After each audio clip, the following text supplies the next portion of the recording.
Hey y'all, hi. Today I am going to be not exactly fully reviewing and not exactly giving a first impressions of the RMS Beauty Re-Evolve Natural Finish Foundation. It's a new foundation from RMS, and I did try it. I did test it actually pretty comprehensively yesterday evening, and then I tried it in a new way today. So it's kind of like an early stage review of this, and I'll make sure to come back in a future video and give you an update on how it's going. But for the time being, you're gonna get to see me show you everything about this, the way that the pump works, how the shade compares to other similar products in my collection. You're gonna see me apply it to my face and narrate the whole process. If this is your first time clicking on one of my videos, I hope that you will subscribe if you enjoy it. It's usually a good time, and I hope that it will be today. Now let's go ahead and get into the meat of the video.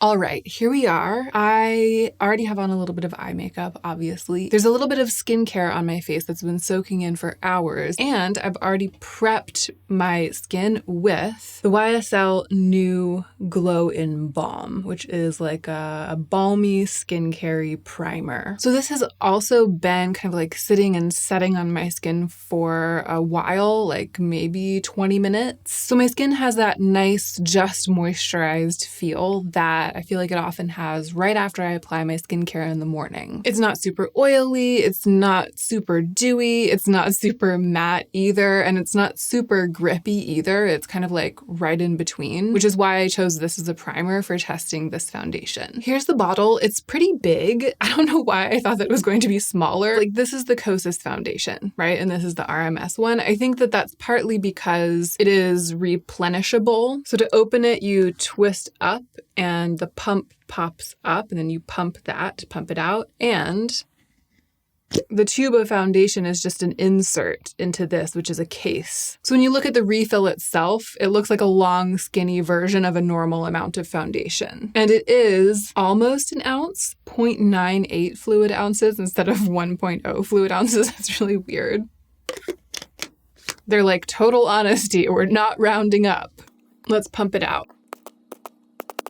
I would call the texture, in terms of how viscous it is, I would call it syrupy. And I don't mean that it is like sticky at all, like a syrup, of course not. But just the slowness with which it drips, but the fact that it does drip rather than just sitting like a little whipped peak on my hand is reminiscent of a very thick syrup. Now, it says it can be applied with fingers, a sponge, or a brush. I like to use my fingers, and I love to use a brush, and I never use a sponge. So I'm going to use a brush today. I actually played around with this last night quite a bit. This isn't really quite a first impressions. I pretty much applied a full face of this with my hands, and I was surprised at how it felt. I was about to say I was surprised at how thick it is, but it doesn't necessarily go on thick or apply thickly on the face. But I do remember feeling kind of like a little doesn't go a long way. It's not like a super thin, spreadable thing that goes and goes. At least last night applying it with my hands, it really felt like a serious foundation, like serious makeup, not like some kind of trendy contemporary makeup, skincare, tint hybrid type of thing, which it's not advertised as that, you know, it's advertised as a natural finish, medium coverage foundation, not as a tint. But I think that maybe because of the brand, like the nature of the brand and what they've done before, I wasn't expecting such a punch of foundation. I wasn't expecting it to grab me by my lapels and scream, I'm a foundation, but that's what it did. So let's see how it applies with a brush. So you saw how much I pumped out. That's because last night my experience was that one pump into my fingers spread onto my face, just covered like not very much of my face. I'm gonna go in with a brush like that, just getting a little bit on to start. The color is so good for me. And that's kind of a lot compared to what I was expecting. I mean, it just feels like this is enough to cover half my face. So maybe applying it with my hands last night, I wasn't able to spread it out as thin as I could have. And with this big brush, I'm getting a much more elegant application, and a little bit is going much further. Look at it. It's beautiful. And the color, I mean, this is just shocking, right? I never, almost never. And you know, usually when I review something like this on my channel, it's because because it's one of the few base products that has a very, very pale, neutral olive gray color. So it's not as though this has never, ever happened before, but it's just exciting every single time. And yeah, it seems to be really getting along well with the YSL New Glow In Balm. Last night when I was applying this with my hands and rubbing it in, and it was feeling so thick to me. Yeah, it's almost like when I'm doing it with my fingers, when my fingers can feel it, I can feel it sort of starting to set down rather than staying extremely viscous like a lot of base products do, really, really dewy. Like, for example, the Kosas foundation tends to do, and this is like the main comp that I have here. I think it's a really good comparison for a lot of reasons, and we'll get into that in a second. But this, it's like I can feel it getting a little bit stiffer as it rubs in and dries. And I think that that's probably an indication of its longevity. It's probably going to have a little bit more stick-to-itiveness and a little bit less like lifelong dewiness than the Kosas foundation. But it surprised me when I was putting it on with my hands last night. With the brush and with my skin prepped as it was today, I was able to get a little bit to go longer. I was able to get a little bit to go further. I feel like now it's sort of going through that setting transformation, and it is probably going to be pretty sturdy. Let me do the rest of my face and then I'll zoom you in and you can see the texture. I love the way that this applies with a brush. And this is the BK Beauty 101. I will link this below. BK makes really good vegan brushes. And I like this brush because it's so big and soft and it's dense, but not like stubbornly dense. So I'm able to cover a large surface area in a short amount of time. And I love that. Partly because of time, but also because I feel like it thins it out and gives me this kind of natural coverage. I love having a product for my base that's pretty high coverage, like pretty pigmented, but then applying it pretty sheared out and spreading it over a large surface area like I did with this so that it looks less cakey and more natural. And I feel like this is a great foundation for that because that's the other thing. Last night when I was testing it with my hands, with my fingers, I was getting more foundation per square inch on my face. So it was like thicker coverage. It felt really high coverage. Like I'm surprised that it's medium. I wouldn't have been surprised if they had said it was full coverage based on how I was applying last night with my hands. And then it was drying down pretty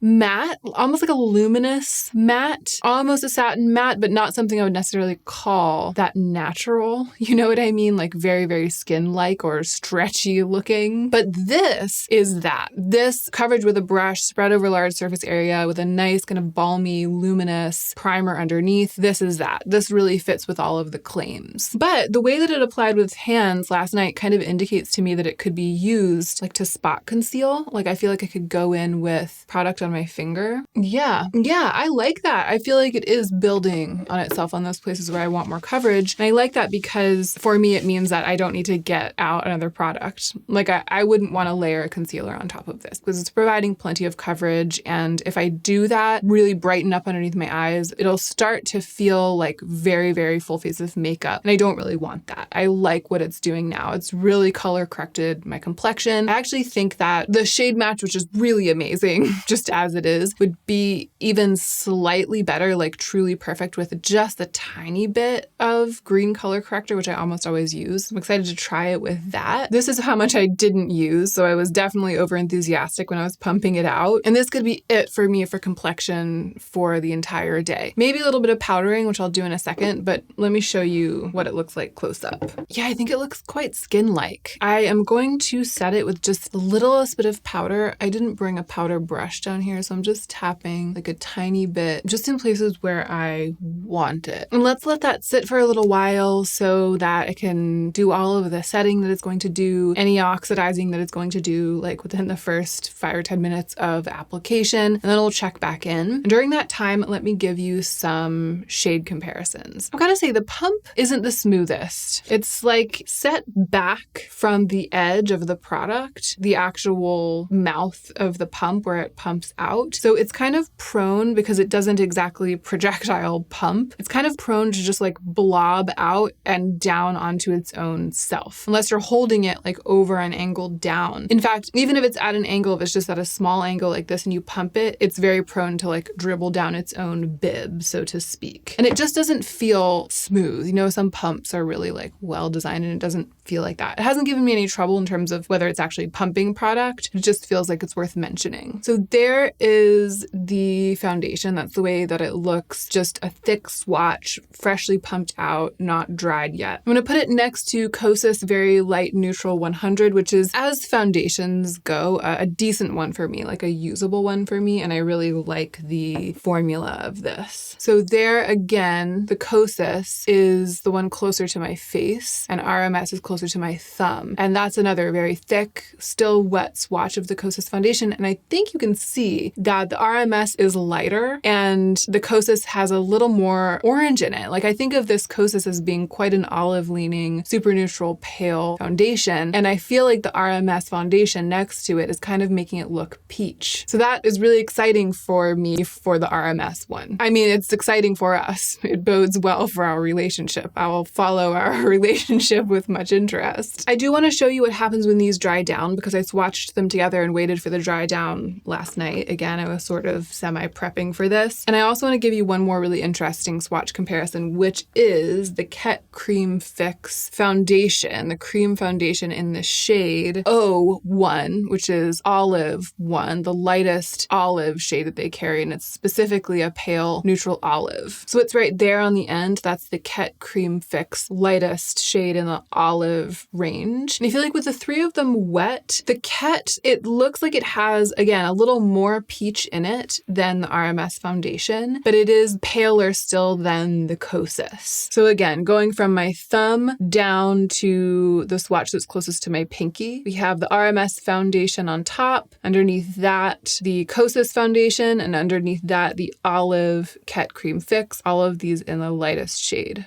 So I'm going to buff out and kind of blot down the swatches of these two liquids and get them to dry faster because I want you to really see the way all these three swatches look when they're set. Okay, so I buffed them out and I waited like 2 or 3 minutes. So they're not totally dry as a bone, but they have changed color a little bit, and I think that they've changed color in the dry down as much as they're going to. And when I look at them here, and I hope that you'll be able to see this, when I look at them here kind of under different lighting in real life, what it looks like to me is that the RMS one is the lightest tonally. Like it is the lightest shade of these three. The Kosas is clearly the darkest and the most peach, and the Ket Cream Fix is the most yellow olive. Like it's the most truly olive of the three. Compared to it, the one from RMS is a little bit more neutral, but it is more neutral without leaning pink or peach, which is the downfall of complexion products for me. Overall, color-wise, this is an amazing match for me, like a real find. Truly pale, truly neutral, and with a tinge of that kind of olive gray undertone that I think is the undertone in the complexion of a lot more very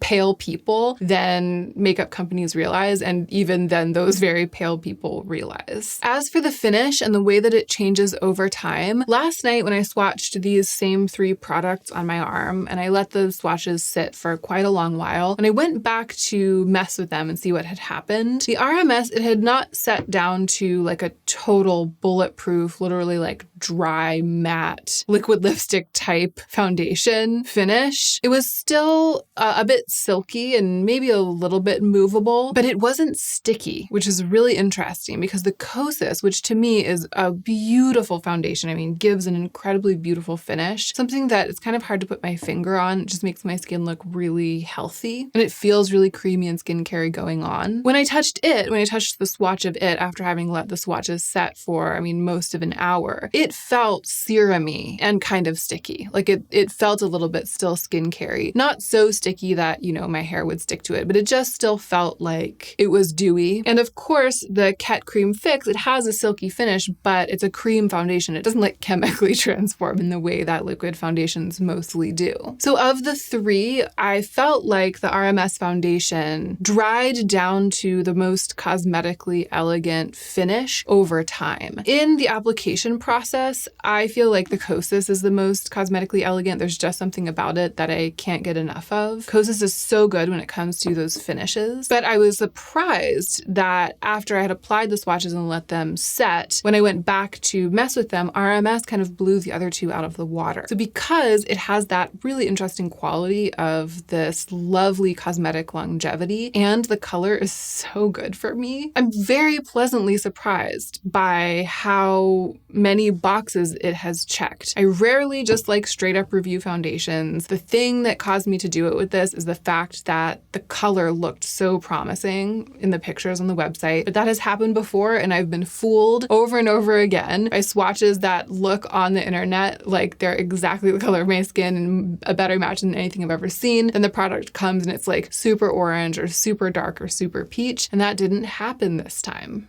So I'm going to go finish up my makeup, and that will also give this product a little bit more time to settle in and maybe set a little bit more if it's going to, or become dewy over the first hour of its life on my face. And I'll see how makeup applies over top of it, etc. And then I'll come back, having lived with it on my face for a little while, and give you my final thoughts. Okay, I'm back. I have applied the rest of my makeup, the Gucci blush, which is kind of an uneven experience. Stay tuned for the video in which I actually apply it, which is coming soon. The lipstick, which is a very light layer of Merit L'Avenue, which is like their dark brown red. I'm really into that. I snuggled with Sadie and she drooled on me, although I think it's evaporated by now, thank goodness. Can't have cat drool on national television. And I powdered a little bit, the foundation. When I went upstairs, I hadn't brought my go-to sort of very light Mochi Skin powder down with me or my powder brush. When I went upstairs, when I,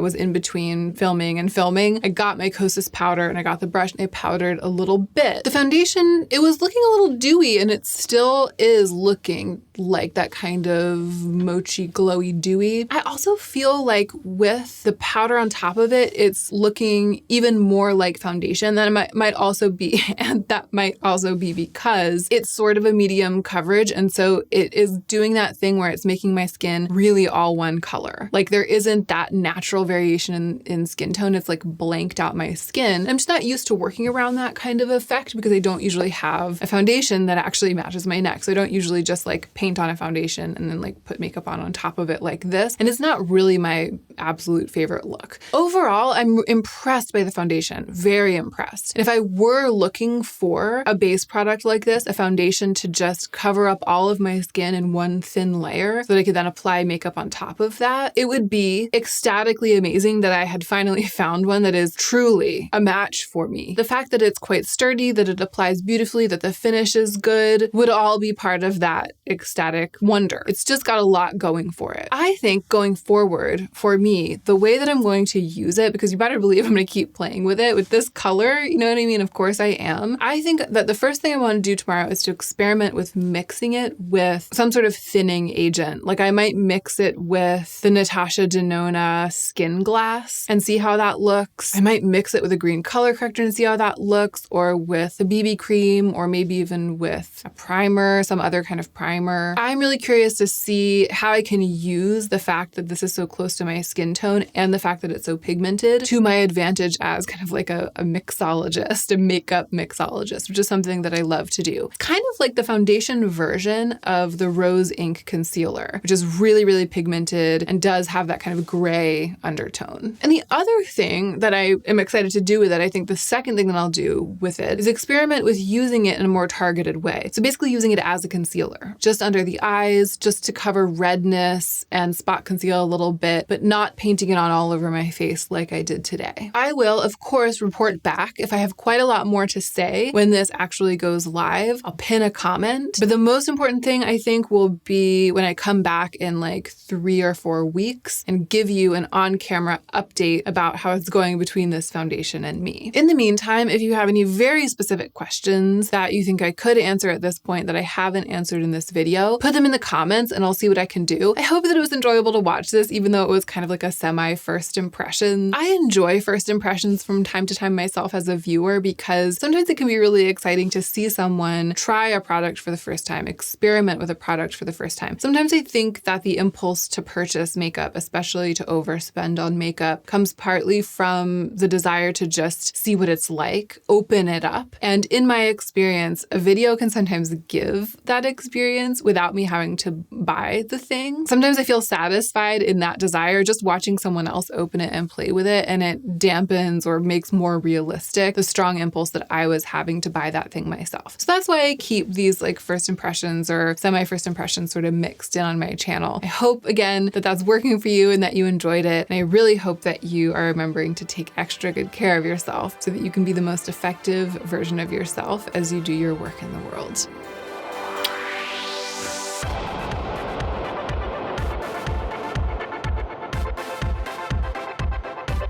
Look at this little crybaby. I just want everyone to know that this right here is cat drool. I was just holding Sadie and she was purring and drooling on me. It's fine.